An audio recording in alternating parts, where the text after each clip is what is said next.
জেলার কেশবপুর উপজেলা 2 নম্বর সাগরদাড়ি ইউনিয়নের নির্বাচিত সকল ইউপি সদস্যগণ যশোর প্রেস ক্লাবে উপস্থিত হয়ে বিভিন্ন পত্রিকা ও মিডিয়ার সাংবাদিক ভাইদের মাধ্যমে ও সরকারি ঊর্ধ্বতন কর্তৃপক্ষের দৃষ্টি আকর্ষণ ও দেশবাসীকে জানাইতে চাই, গত 16/4/2025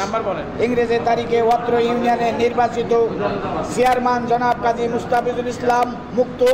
পদত্যাগ করার কারণে সকল জনগণকে নাগরিক সেবা সচল রাখার জন্য প্রশাসন কর্তৃক প্রশাসক হিসাবে গত 17/4/2025 ইংরাজি তারিখে জনাব মোহাম্মদ সাইদুল হক সরকারি প্রাইমারি শাখার ইন্সপেক্টর যাকে নিয়োগ প্রদান করা হয় ইউনিয়ন পরিষদের সকল সেবা ও প্রকল্পের কাজ সম্পন্ন করার জন্য পরিষদের সকল ইউপি সদস্যের সাথে আলোচনা করে পরিষদের যে কোনো বিষয় উন্নয়নমূলক কাজের বিষয়ে সিদ্ধান্ত নেওয়ার নিয়ম থাকলেও তিনি ইউপি সদস্যদের সাথে আলোচনা না করে পরিষদের বরাদ্দকৃত সকল কাজ নিজে সম্পন্ন করেন এবং অতিরিক্ত ভাউচার খরচ দেখিয়ে টাকা আত্মসাৎ করতে থাকেন। তখন আমরা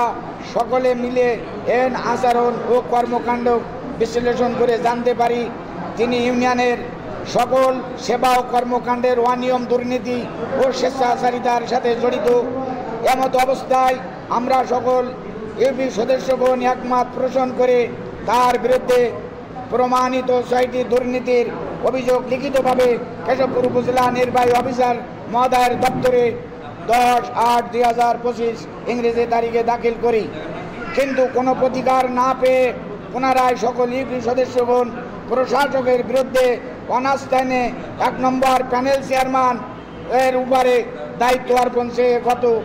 13/8/2025 তারিখে উপজেলা নির্বাহী অফিসারের মাধ্যমে জেলা প্রশাসক বরাবর লিখিত আবেদন দাখিল করি। কিন্তু তাতেও কোনো প্রতিকার না পেয়ে পুনরায় জেলা প্রশাসক মহোদয়ের দপ্তরে আমরা সকল সদস্যগণ উপস্থিত হয়ে আবারও একটি আবেদন দাখিল করি গত 19/8/2025 তারিখে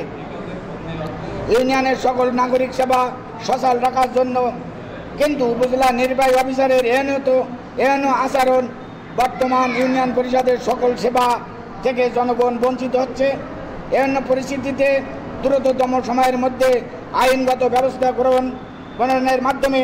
1 নম্বর প্যানেল চেয়ারম্যানের উপরে দায়িত্ব অর্পণ করে পরিষদের সকল আর্থিক ও নাগরিক সেবা কার্যক্রম চালু রাখার জন্য জোর দাবি জানায়।